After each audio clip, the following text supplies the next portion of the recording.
अमरावतीतील शेतकऱ्यांसाठी या वर्षीच्या अतिवृष्टीमुळे तूर, सोयाबीन, कापूस, मूग, मक्का आणि फळबागा पिकांचे प्रचंड नुकसान झाले आहे। शेतकरी भावनिष्ठिकदृष्ट्या हवालदिल झाले आहेत। त्यांच्या पिकांचे प्रचंड नुकसान झाले असून सरकारकडून तातडीने 100% नुकसान भरपाई मिळणे गरजेचे आहे। याच पार्श्वभूमीवर आमदार रवी राणा यांनी चौथ्या दिवसांपासून थेट शेतकऱ्यांच्या शेतामध्ये जाऊन पिकाची पाहणी केली। शेतकऱ्यांच्या समस्या ऐकल्या आणि मुख्यमंत्र्यांकडे तातडीने ओला दुष्काळ जाहीर करून नुकसान भरपाई मिळवण्याची मागणी केली आहे।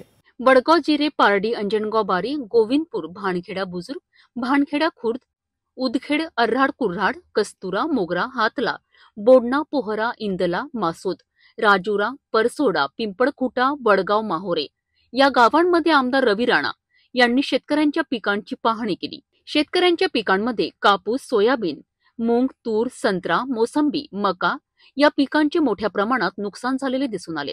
या पाहणी दरम्यान रवी राणा यांनी मुख्यमंत्री देवेंद्र फडणवीस आणि पालकमंत्री चंद्रशेखर बावनकुळे यांना थेट फोनवरून शेतकऱ्यांच्या समस्यांची माहिती दिली। आमदार रवी राणा यांनी मुख्यमंत्र्यांकडे मागणी केली आहे की तातडीने सरसकट ओला दुष्काळ जाहीर करून 100% पंचनामे करणे आणि दिवाळीपूर्वी शेतकऱ्यांना 100% नुकसान भरपाई मिळवून देणे आवश्यक आहे।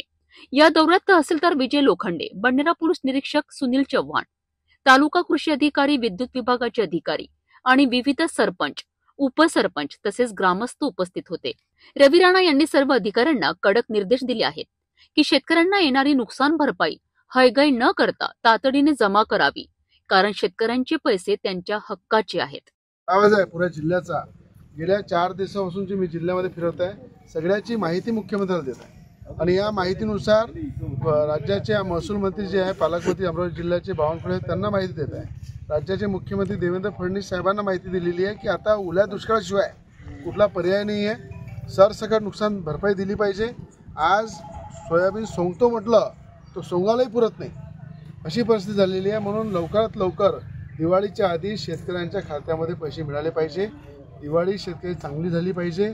दसरा तर आता समजून घ्या कठीण परिस्थिती आहे। सगळ्याच्या चेहऱ्यावर बिलकुल म्हणजे निराशा आलेली आहे की निसर्गाने अशा प्रकारची आपत आणली की आता सरकारची साथ पाहिजे।